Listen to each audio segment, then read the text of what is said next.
Okay, good morning. A couple days after New Year's, we're taking a 54 East Bay down to West Palm. As you can see, we can't see a darn thing.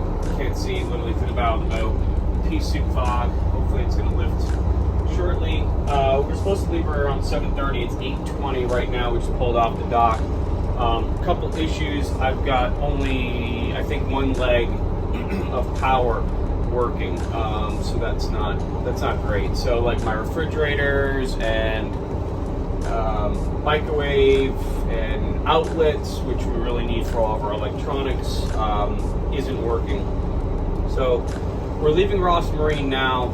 I'm trying to make it to St. Augustine today. I told the owner I'd like to get it there by Thursday, Friday, the latest. We just had all this rail and everything else done. We've done a bunch of work to it, and sure enough, we show up to the boat and there's more problems.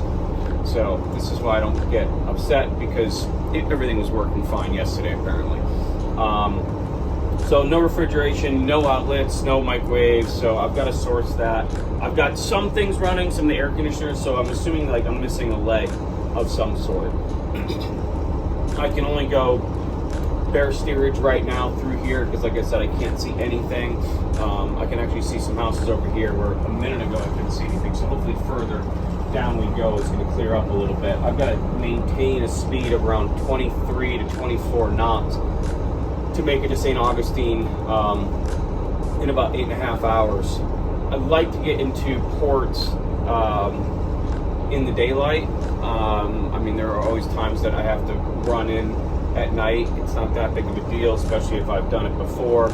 But we also want to catch our fuel window, and if we can't get there in time, then we're going to have to wait for tomorrow morning. We've pushed all that way for really nothing, because I can't leave early the next day because I've got to wait until 8 o'clock for them to open up so I can fuel. So there's always a bunch of stuff that you kind of have to think about in regards to trip planning and like, you know, if we do this, then that, if we do this, then that. Like, you know, if I come in the dark and I push it to come in the dark, then, you know, have I gained anything out of it if I've got to then just wait until 8 o'clock for us to fuel? Usually we like to fuel at night so we can leave like before the sun comes up in the morning.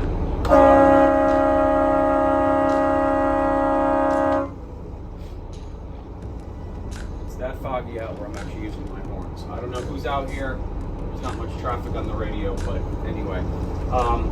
So that being said, you know, do we push it and try and get there and then we got to sit at the dock tomorrow, or do we just back it up and find somewhere else to go and not be as rushed trying to get there? And again, well, probably what I'm going to do now is I've left Ross. I'm going to go to City Marina, which is my home port, where I've got most of my tools and other things, so I can start sourcing, because I don't have a voltmeter, I don't have any of that stuff with me, so it's really just looking around at stuff and saying, well, this works or that doesn't work.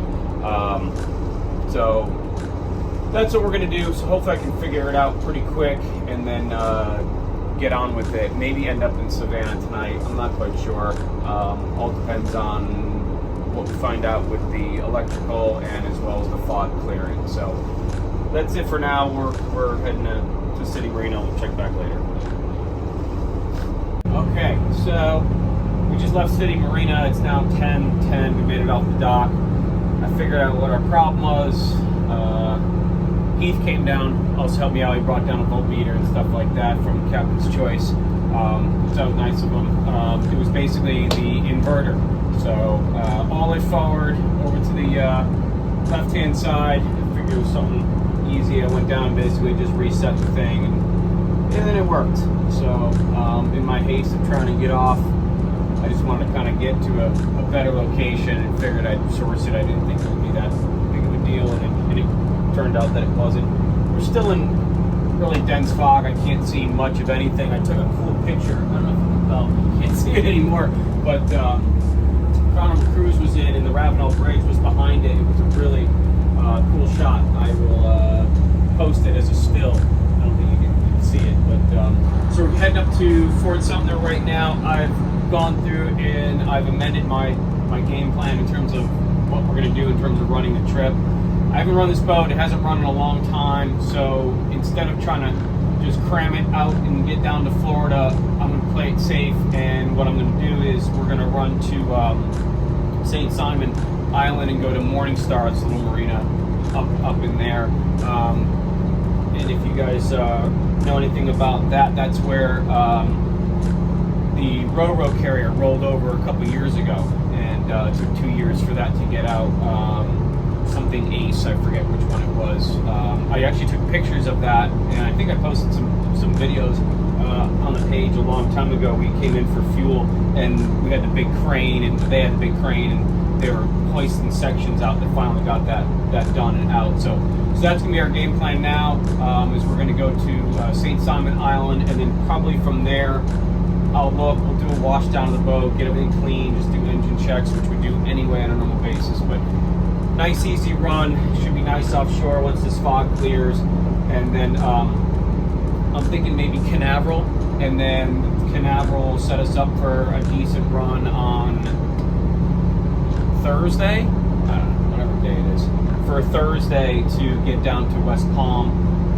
So we can get in at a reasonable hour, maybe catch a flight out Thursday night or first thing Friday morning. We'd like to look at a couple more boats while I'm back down in Fort Lauderdale, but I don't know if I'll have time for that.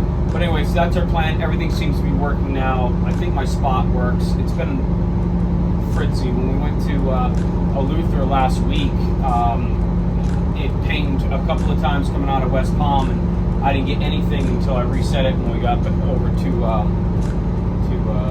So who knows? So hopefully that will continue to work, and we're going to do one engine check right at Fort Sumter here before we start pounding down. We're going to run at 1,800 to 2,000 is usually what the owner runs, so we'll see where that puts us in terms of fuel burn as well as speed. Hopefully we're going to do probably low 20s, I'm guessing, on that, and that'll be just fine to get us set up down there for like a 3 o'clock arrival, which by the way is about a half hour plus or minus coffee time. So hopefully, I don't think there is, but an espresso place around there, you can get coffee around 3:30. So that's where we sit right now. Got the radars up, everything seems to be working fine. AIS is on. I think we've sourced everything. So that's pretty much it for now. I see Fort Sumter coming up out of the haze here, which is good. And like I said, we're gonna do one more engine check and head offshore. We'll see you out there offshore. Actually, there's a Ro-Ro coming in right here. Get that. That's a barge, actually. It's got a tug on the hip. So on the upside, we're starting to be able to see stuff, and I'm not blowing my fog horn as much. So that's good. So anyway, okay, we'll see you out there and do a video when we're offshore. We'll see what it looks like out there. Alright, so we've made it offshore. Still a little bit foggy. It is starting to clear up. We're plenty far offshore. We got one sailboat over there. He's on AIS. Nowhere near us, so we're doing good on that. We should be at the entrance to the harbor for St. Simon's around 4:30. We're going a little bit slower than anticipated, but I'm just not taxing the boat. We're only running around 1,800 RPM. Everything else seems to be fine. Seas are nice and calm, which is one thing you get when there's fog. It's the upside, it's usually pretty calm out. So like maybe 1 to 2s at like 9 seconds, so just kind of a little roller, nothing major. No white caps. You can see it's just about glass. The boats move back and forth a little bit. We got about sort of a beam or two on the sea. It's an east bay, so there's no stabilizers on it, so it just kind of gets up and goes. It's going to do whatever it's going to do with the wave direction. So we're taking on the beam, so we're rolling a little bit, but it's not too bad. So everything seems to be pretty good. So like I said, our next stop, because we're definitely going to do this today, probably I'll try and make Canaveral tomorrow, and then from Canaveral on to West Palm. Now the only thing that I've got to worry about are the sea conditions. They were starting to turn a little bit towards the end of the week. That's why I was trying to do this in a 2-day trip as opposed to a 3-day trip. But they shouldn't be too bad for this boat. We should be able to make it. Now that I'm breaking it up into 3 days, we're not cramming those 10-hour days in anymore. So even if we've got to back it off because of the sea conditions, we should still have plenty of time to get down there. So I was able to find a Keurig machine. I found a couple things of coffee in the cupboard down there, so I made myself a cup of coffee, and so we're doing good there. I think my spot device is working. I don't know, things on the fritz, but I got a couple soundings out of it, so hopefully that will continue to work. If you guys don't know what a spot device is, it's a personal device that's designated just to me. So if we have to ditch the boat or something like that, or the owners or friends and family want to see where we are or what's going on, what our speed is, they can dial in directly to my spot device and know where we are. It's also helpful, again, like I said, if we've got a ditch, the Coast Guard can just basically find out exactly where we are if we don't have an E-perp. We do have an E-perp up on the roof, so we would take that with us. It has a hydrostatic release. If the boat sank, it would just come undone and we'd grab it and go. So we have life jackets out. It's one of the first things that we did, especially on a new boat that I don't know. I've taken this through the harbor a couple of times, but just by myself, moving it back and forth, so I wasn't overly concerned. But going offshore, we want to make sure that we know where all the life jackets are, all of the safety gear, first aids, flares, all of that other stuff. To my dismay, we only have Type 2 life jackets as opposed to Type 1s. Difference in buoyancy, also the reflective tape that are on them. A Type 1 has 22 pounds of buoyancy, and a Type 2 has only 15 and a half. Type 1 much bigger and bulkier, designed for offshore, designed for long periods of time in the water submerged, as opposed to a Type 2, which over time can potentially take on some water and lose buoyancy. And you also have that reflective tape, which is really good at night. If the Coast Guard's flying overhead and they've got their night vision on, that stuff will ping out of the water like a bright beacon. So that's why we want that stuff. Usually when we head offshore, we want that stuff. But we don't have it. We're doing short trips today. We're close to shore. We should be all right. But anyway, that's a quick rundown on life jackets and why you should have Type 1s when you do any traveling offshore or in the ocean. You should always, maybe a coconut, you should always invest in good equipment, whether it be spot devices, E-perps, life rafts, good Type 1s. When I boat in colder weather, I actually have a jacket that's a life jacket. It's an inflatable, but you never know. It has like 32 pounds of buoyancy, so I just pull the cord and a CO2 cartridge opens up, and if I fall overboard with it on, it'll keep me warm as well as keep me floating. So just things that you should have. Again, what's your life worth? I mean, I have at least $100 in my bank account, so life jacket 65. Yeah, worth that $65 life jacket. So anyway, that's a personal preference. If you guys are just in inland waters and stuff like that, you're fine with the Type 2. Anyway, enough on life jackets. Hopefully we'll get in before sundown, and hopefully there's a place to eat around there. I think right at the top of the dock there's a restaurant, so hopefully it's open. So we'll see how that is. I usually just come in here and grab fuel and go, but I've been in here a few times, so we'll stop for the night and see what we do. All right, talk to you in a little bit. All right, so we're off of Savannah, Tybee Roads, and we're having lunch. Vietnamese pho soup. As you all know, coffee is very important to me, but so is my soup. So we brought it along with us. Perfectly flat, calm out.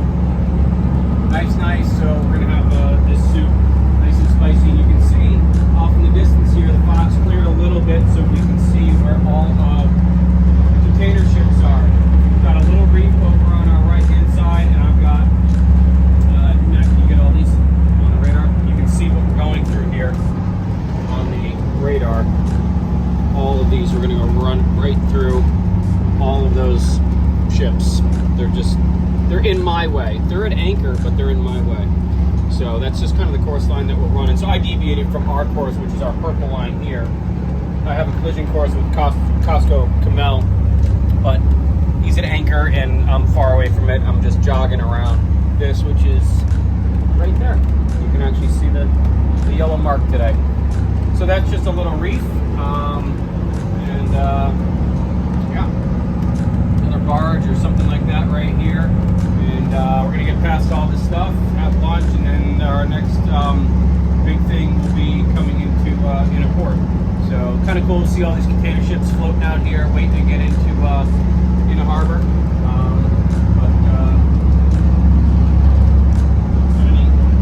All right, so we're gonna go back to soup and weaving our way through traffic here. Talk to you guys in a minute. Okay, so we made it to Brunswick for, I think it was 5:30. We just washed down the boat, fueled, did engine room checks, firing up systems. We're putting water in both tanks now. I'm just turning on the water heater. Everything, this whole boat was winterized because it came from up north. And we've got a nice sunset right in front of us. Beautiful sunset. So we got in just before dark. Talked to the guys here. There was some fog this morning. I'm hoping that there's going to be, because it's pretty windy here, which usually if there's wind, it blows the fog off so it doesn't let it settle. So hopefully tomorrow morning we can get up and there's no fog. We've got at least 9 hours to get down to Canaveral. I made a reservation down in Canaveral. So we'll see. The seas are going to be a little bit rougher than they were today for sure. I'll do some weather when we're up at dinner. We're going to get some dinner right now because we have very limited provisions on board. I literally sold some stuff out of my cabinet before we left this morning, and that's the provisions that we have on board the boat for a 2-day trip, which now it's probably going to be a 3-day trip. So, we're going to be splitting our Pop-Tarts or something like that. But I got some muffins. Morningstar was very nice. They gave us some muffins, and they said come in tomorrow morning and grab some muffins and coffee before we leave. I'm not quite sure what time they get up, but we're going to be out pretty early. But I did grab some muffins. So that's pretty much it. Really uneventful coming in. It's a pretty easy in and out sort of thing. And if you guys remember the Golden Ray, this is the location where that Ro-Ro lost its stability and then rolled over, and the pilot actually drove it up into the marsh to get it out of the channel. It was here for 2 years while they were trying to cut it up. Again, I think I said I'd taken some pictures in a video a couple years back that I had posted when I was rolling through here. So anyway, we're gonna grab dinner. Everything seems to be pretty good. Boat's running well, engines look good. So we're ready to roll for tomorrow morning. So that's pretty much it. Nice sunset, and we're ready to go.